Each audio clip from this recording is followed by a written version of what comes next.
क्या India उड़ाएगा NDA की नींद? देश के लोग इकट्ठे हो रहे हैं और बहुत बड़ी संख्या में लोग इकट्ठे हो रहे हैं और देश के लोग इकट्ठे हो रहे हैं 21वीं सदी के भारत का निर्माण करने के लिए।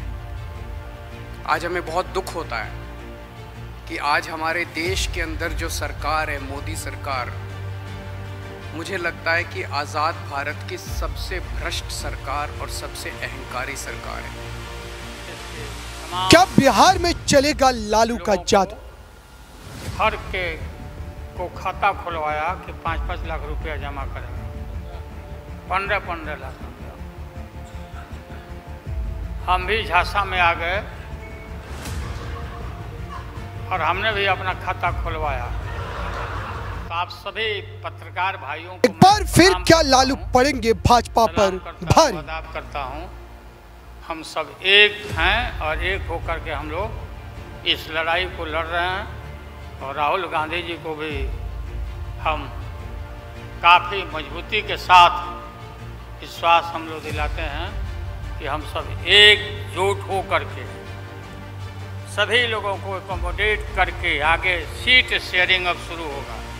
सीट शेयरिंग, और सीट शेयरिंग में हम लोग सब लोग सफल होंगे, कोई दिक्कत कठिनाई नहीं होगी।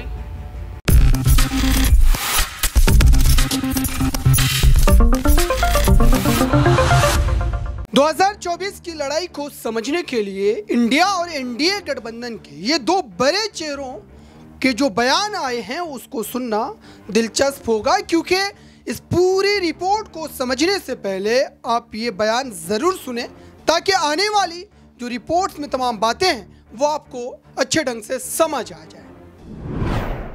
मैंने कहा कि आप गठबंधन को बढ़ाना चाहते हो, आपके मन में ऐसी कल्पना है कि गठबंधन बड़ा करेंगे तो शायद मोदी जी के खिलाफ चुनाव जीत जाएंगे। भाई और 2-3 लोगों को ढूंढ लाओ, जितने हो सके इतना इकट्ठा कर लो, अगले प्रधानमंत्री नरेंद्र मोदी जी ही बनने वाले। 130 करोड़ की जनता के सामने इतने एक्सपोज न हो। हर बिल आता है, नहीं मणिपुर पर चर्चा, मैं मणिपुर पर चर्चा करने के लिए आता है, नहीं मणिपुर पर चर्चा नहीं, हम विरोध करेंगे, यहां आ जाएंगे, मेरे सामने बोर्ड लेकर खड़े हो जाएंगे। ठीक है भाई, करो। मगर जैसे ही गठबंधन टूटने वाला बिल आया, मणिपुर भी याद नहीं आया, डेमोक्रेसी भी याद नहीं आई, दंगे भी याद नहीं आए, सब इकट्ठा होकर देखो सामने बैठे, सारे इकट्ठा। देश के इतिहास को ही बदलना चाहते हैं तो हम लोग सब मिलकर के देश के इतिहास को नहीं बदलने देंगे और सब मिलकर के जो अपना देश है वो पूरा मजबूती के साथ होगा और समाज के हर तबके का उत्थान होगा और किसी की उपेक्षा नहीं होगी। तो इसीलिए सब मिलकर के, और जानते भी न हैं, बहुत कोशिश चलते रहते हैं हिंदू मुस्लिम कुछ इधर उधर हो जाए, लेकिन सबको एकजुट होकर के न है जी, देश तो सबका है ना। श्राइन न्यूज में आपका बहुत बहुत स्वागत है। मैं हूं आपके साथ अबरारुल हक रहमानी। 2024 में सत्ता पक्ष और विपक्ष के बीच चल रहे संघर्ष पर आज की इस खास रिपोर्ट में बात करेंगे। उन ग्राफ्स के माध्यम से आपको समझाएंगे कि दरअसल 2024 का खेल किस ढंग से बदल सकता है और विपक्ष की जो रणनीतियां इस समय लगातार देखने को मिल रही है, चाहे वो मुंबई में हुई 2 दिवसीय बैठक हो या फिर पटना से चले उस कारवां में अब लगातार दलों का जुड़ जाना हो। दरअसल इन तमाम मामलों को अलग अलग राज्यों की राजनीतिक स्थिति से समझेंगे कि विपक्ष और सत्ता पक्ष के जो दावे हैं उसमें सियासी हकीकत कितनी है।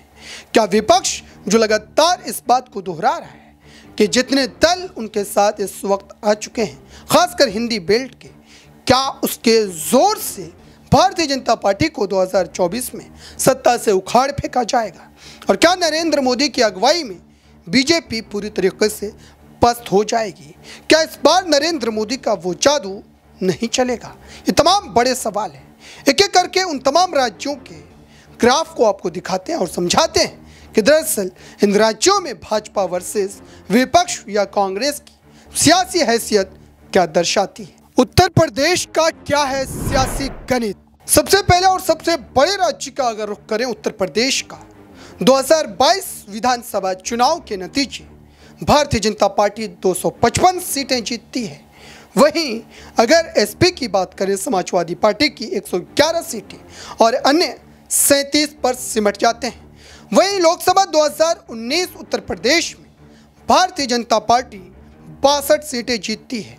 समाजवादी पार्टी के खाते में 5 सीटें आती है और अन्य 13 पर सिमट जाते हैं। उत्तर प्रदेश सबसे बड़ा राज्य है लोकसभा के हिसाब से, 80 सीटें हैं और ऐसे में इंडिया गठबंधन के द्वारा जो ये बड़े दावे किए जा रहे हैं, क्या बहन कुमारी मायावती की अनुपस्थिति में इंडिया गठबंधन उत्तर प्रदेश में कमल को खिलने से रोक पाएगा? क्या उत्तर प्रदेश में भारतीय जनता पार्टी जितनी मजबूत स्थिति में इस वक्त नजर आती है, उसके बावजूद भी क्या इंडिया गठबंधन उत्तर प्रदेश की आधा से भी ज्यादा सीटों पर जीत दर्ज कर पाएगा? ये बड़ा सवाल है। बिहार का क्या है सियासी खेल? दूसरे बड़े राज्य का रुख करते हैं दर्शकों। दरअसल बिहार में इस वक्त सियासी हलचल तेज है और बिहार में ही इंडिया गठबंधन की पहली बैठक पटना में आयोजन की जाती है। आइए बिहार का सियासी ग्राफ समझते हैं। विधानसभा 2020 में एनडीए के खाते में 125, वही महागठबंधन 110 सीटें जीत पाती है और अन्य 8 सीटों पर सिमट जाते हैं। लोकसभा 2019 बिहार की बात करें, एनडीए के खाते में 39 सीटें, वही महागठबंधन 1 सीट जीत पाती है और अन्य 0 पर सिमट जाते हैं। अब बिहार का ये सियासी ग्राफ दर्शाता है कि नीतीश कुमार, जो कि तब एनडीए का हिस्सा थे, एनडीए में रहते हुए उन्होंने 2019 का चुनाव लड़ा था लोकसभा का और तब उनकी पार्टी जेडीयू 16 सीटें जीत पाई थी। लेकिन इस बार क्या जब वो महागठबंधन का हिस्सा है, सरकार बदल चुकी है, तो क्या फिर से एक बार बिहार की जनता नीतीश कुमार पर भरोसा करेगी?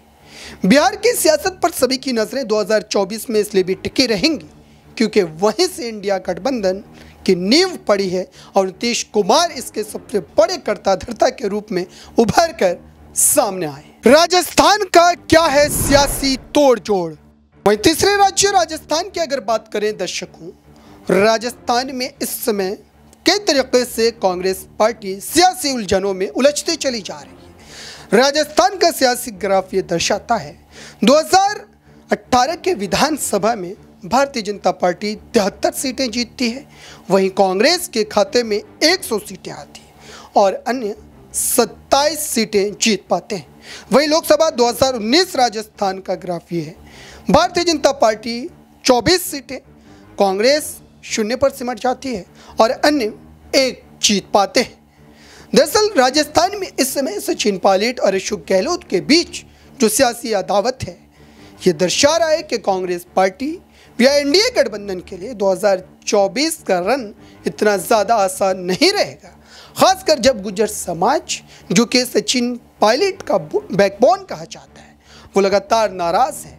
हालांकि इस समय CWC में सचिन पायलट को एक बड़ा पद ज़रूर मिला है, उन्हें सदस्य बनाया गया है, लेकिन उसके बावजूद भी ये खेल इतना ज़्यादा आसान नहीं रहने वाला। महाराष्ट्र का सियासी पंचनामा, वही अब रुख करते हैं महाराष्ट्र का। महाराष्ट्र इस वक्त सियासी उठापटक का केंद्र बना हुआ है। बीते कई महीनों से आप देख रहे हैं कि वहाँ पर किस ढंग से पार्टियों में टूट लगातार जारी है। आइए समझते हैं महाराष्ट्र का सियासी गणित क्या कहता है।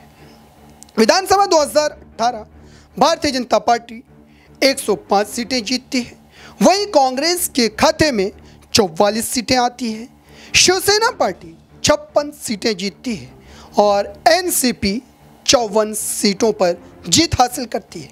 वहीं लोकसभा 2019 महाराष्ट्र का जो रिजल्ट है वो इस तरीके से, भारतीय जनता पार्टी 23 सीटें, कांग्रेस 0 और शिवसेना पार्टी 18 सीटें लोकसभा में जीत पाती है और एनसीपी 4 सीटों पर सिमट जाती है।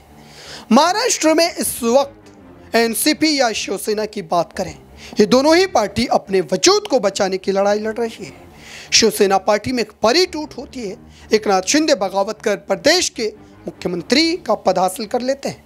वहीं शरद पवार जो इस वक्त जो है इंडिया गठबंधन के कर्ता धर्ता के रूप में जाने जाते हैं, उनकी पार्टी में खुद इस वक्त टूट फूट होती नजर आ रही है। और भतीजे अजीत पवार ने शरद पवार को एक बड़ा धोखा दिया है।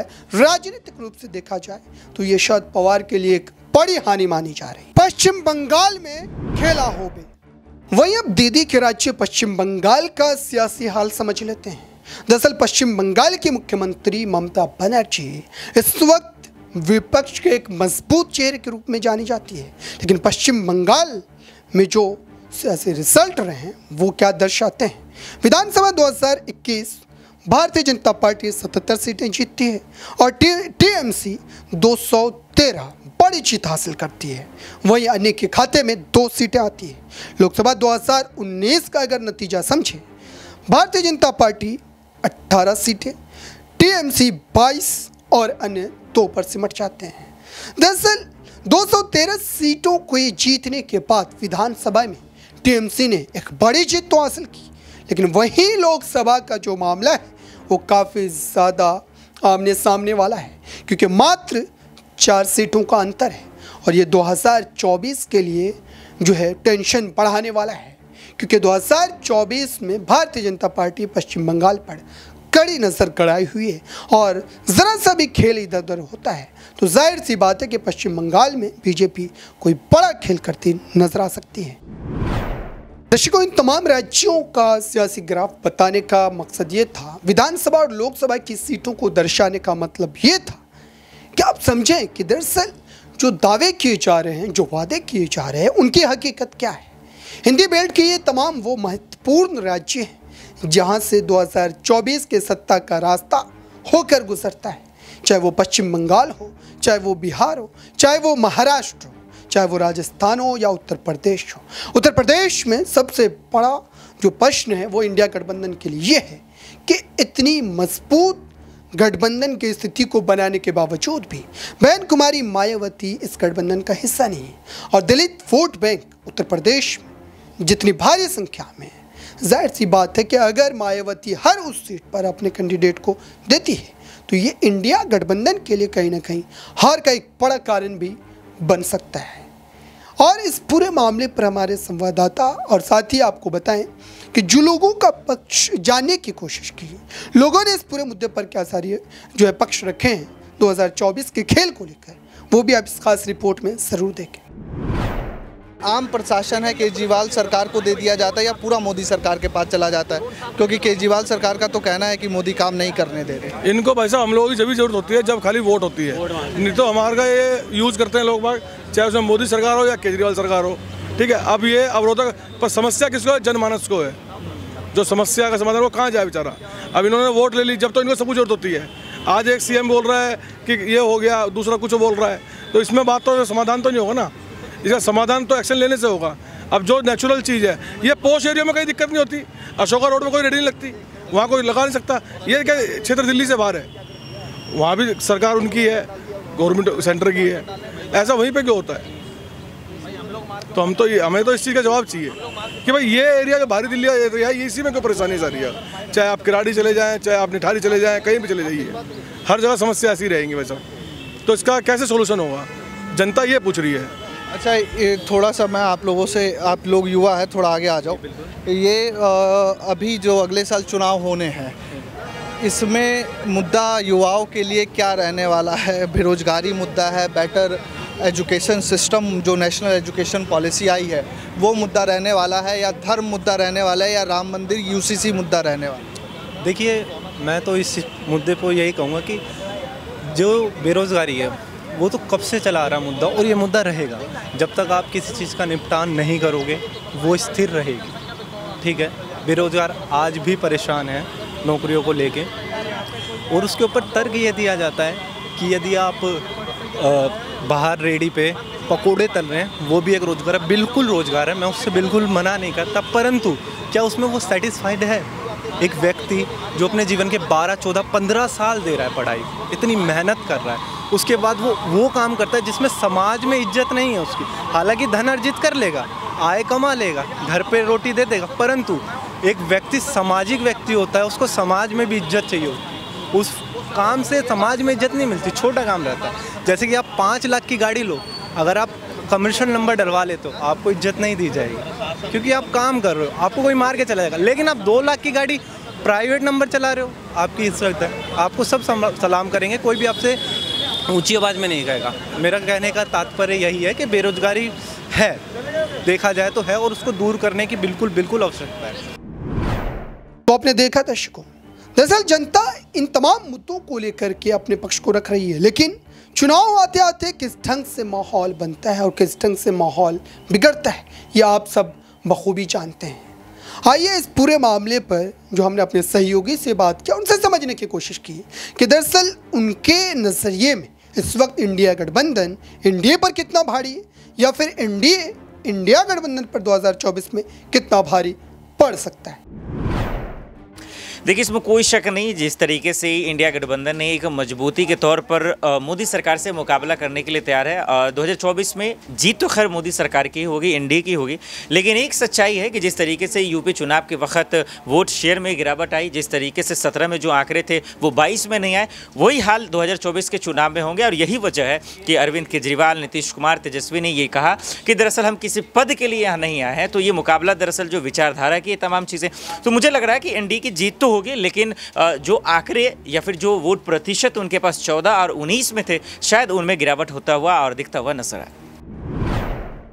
24 को लेकर कि चुनाव की बात कही जाए तो यहाँ पर टक्कर देने के लिए पीएम नरेंद्र मोदी को तो राहुल गांधी दिखाई दे रहे हैं। वैसे तो विपक्षी गठबंधन की बात कही जाए तो कई ऐसे चेहरे आते हैं जिसमें कई नाम सामने देखे जाते हैं। नीतीश कुमार का भी देखा जाता है, ममता बनर्जी बोल रही है, अरविंद केजरीवाल बोलते हुए नजर आते हैं। उनकी पार्टी दावा करती है कि वो पीएम चेहरे के रूप में उतरने चाहिए। लेकिन यहाँ पर देखा जाए, जब से राहुल गांधी पर जो मानहानि का केस यहाँ पर हटा है, वापस एक तरीके से राहुल गांधी की संसद सदस्यता बहाल हुई, उसके बाद यहाँ पर राहुल गांधी को लेकर फिर से दावा किया जा रहा है कि वही बेहतर पीएम चेहरे के रूप में उतर सकते हैं और यहाँ पर वही एक तरीके से 2024 में प्रधानमंत्री नरेंद्र मोदी को टक्कर दे सकते हैं। तो राहुल गांधी का जिक्र किया जा रहा है। तो सुनिए आपने राय। दरअसल उनके लिहाज से अगर देखा जाए तो मामला आने वाले दिनों में और ज़्यादा बिगड़ भी सकता है या बन भी सकता है।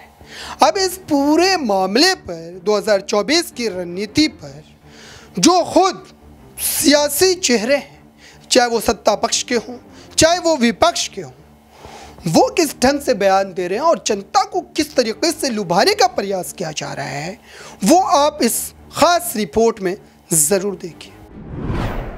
ये वो इकट्ठे हुए थे जो परिवार को आगे ले जाना चाहते हैं। लालू को तेजस्वी की चिंता, अखिलेश को डिम्पल की चिंता,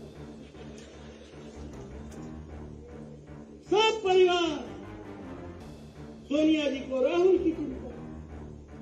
ये काहे की नेशनल पार्टी? ये तो परिवार की पार्टियां बन गई, बाकी तो सब इनके खिदमत करते हैं। ये उद्धव ये किसकी चिंता कर रहा है? महाराष्ट्र की या आदित्य की? ये शरद जी क्यों पार्टी टूटी? परिवार के कारण। ये परिवारवाद, ये परिवार का प्रति प्रेम। ममता दीदी पीसी, बंगला में पीसी बुआ को बोलते हैं, पीसी और भतीजा भाईपो। तो पीसी को भाईपो पसंद है। तृणमूल कांग्रेस किस लिए है? बंगाल के लिए नहीं है, भतीजे के लिए है। इसको भी हमको समझना है। मुंबई में जो बैठक हुई और उसके बाद जो प्रेस में बातें आई, पार्टी के राष्ट्रीय मंच से उसका उत्तर देने के लिए मैं आपके सामने उपस्थित हूं। हमारे केंद्रीय कार्यालय और ये तीसरी बैठक थी। पटना, बेंगलोर, मुंबई। इस पूरे बैठक में तीसरी बार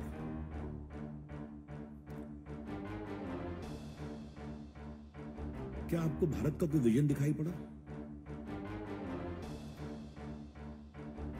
क्या गरीबों के कल्याण के लिए कोई प्रामाणिक विकल्प सामने आया?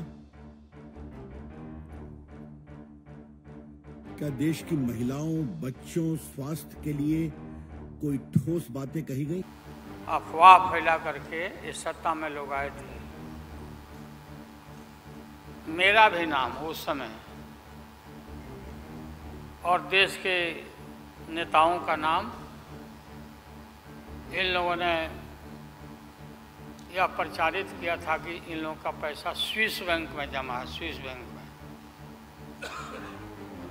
और मोदी जी बोले कि हम आएंगे और स्विस बैंक का पैसा ला करके हम देश के तमाम लोगों को हर के को खाता खुलवाया कि 5-5 लाख रुपया जमा करेंगे, 15-15 लाख रुपया। हम भी झांसा में आ गए और हमने भी अपना खाता खुलवाया। मेरे 7 बेटियां, 2 बेटा और पति पत्नी दोनों मिला के 11 हो जाते हैं। देखा कि भाई 15 से गुना कर दीजिए, पैसा काफ़ी मिल जाएगा। हमने तो पशुपालन में कोई पैमानी शैतानी भ्रष्टाचार नहीं किया जो भ्रष्टाचार न है। और यहाँ पर तो कल ही एक रिपोर्ट आपके सामने राहुल गांधी जी ने रखा था, अडानी की संपत्ति बढ़ गई कैसी, बढ़ाए कौन, और कैसा आज कम से कम 75,000 करोड़ रुपए गरीबों के जो पैसे थे उनके जेब में कैसा गया, ये सारी चीज़ें उन्होंने बताया। तो ये जो है इसके खिलाफ लड़ने के लिए जो बड़े बड़े सरमाएदार है और उनको जो पैसा जा रहा है हमारा गरीब का, तो उसको रोकने के लिए इंडिया जीतना जरूरी है। और इंडिया जीतने के लिए ही इस मंच पे सभी लोग बैठे हैं। तो इसीलिए हम एक जो तय किए हैं, जो रेजोल्यूशन भी हम आप देखे हैं, और उसी ढंग से उस रेजोल्यूशन पे काम करेंगे। हर जगह मीटिंग करेंगे, हर स्टेट कैपिटल में हम जाएंगे और जो ये मुद्दे हैं, इन्फ्लेशन का हो, अनएम्प्लॉयमेंट का हो, हर चीज़ की जो बढ़त हो रही उसका हो, और ऑटोनोमस बॉडीज को सत्यानाश कर रहे हैं। तो आपने तमाम पक्ष सुने, तमाम उस बड़े चेहरे की बातों को गौर से सुना और समझा कि 2024 का ये खेल किस ढंग से बदलता नजर आ सकता है। दरअसल इसको लेकर अभी इंतज़ार किया जा रहा है कि जैसे जैसे ये दिन करीब होंगे वैसे वैसे मामला और भी ज़्यादा जो है काफ़ी गंभीर बनता चला जाएगा। लेकिन इससे पहले एक और बड़ा मुद्दा वन नेशन वन इलेक्शन को लेकर के, वो भी एक बार आप ज़रूर समझे इस खास रिपोर्ट के माध्यम से। ये कहना चाहता हूँ, राहुल गांधी जी ने सारे देश में वॉकिंग करके बता रहे हैं कि हम मोहब्बत की दुकान खोलेंगे, लेकिन इनके कांग्रेस के सरकार में राजस्थान में इनका मोहब्बत का दुकान,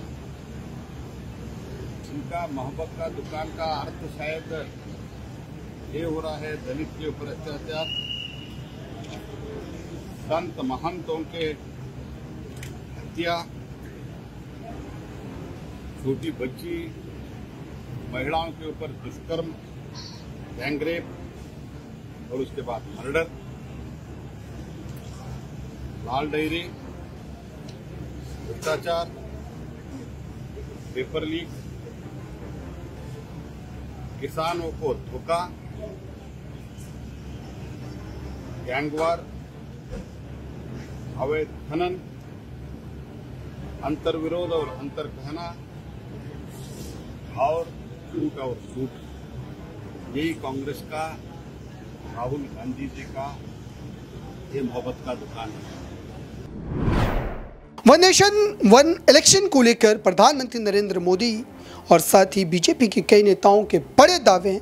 वो लगातार ये कह रहे हैं कि 2024 से पहले इस पूरे मामले पर जो विशेष सत्र बुलाया जा रहा है 18 सितंबर से, दरअसल इसमें ये फैसला किया जाएगा कि इस पर क्या जो है रुख रखा जाए और क्या ये फैसला देश के हित में होगा।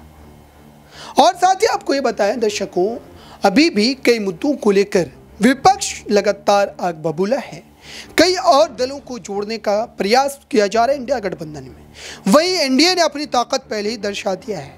37 दलों के साथ वो गठबंधन कर चुके हैं और ऐसे में प्रधानमंत्री नरेंद्र मोदी अब फिर से एक बार जीत की तरफ आगे बढ़ते नजर आ रहे हैं, ऐसा बीजेपी के कई चेहरों ने दावे किए हैं। लेकिन इंडिया गठबंधन की अगर बात करें दर्शकों, इंडिया गठबंधन की तरफ से जो अब तक 3 बैठकें हुई है, दरअसल उन बैठकों के माध्यम से ये समझा जा सकता है कि फिलहाल सीट शेयरिंग तक मामला बना हुआ है।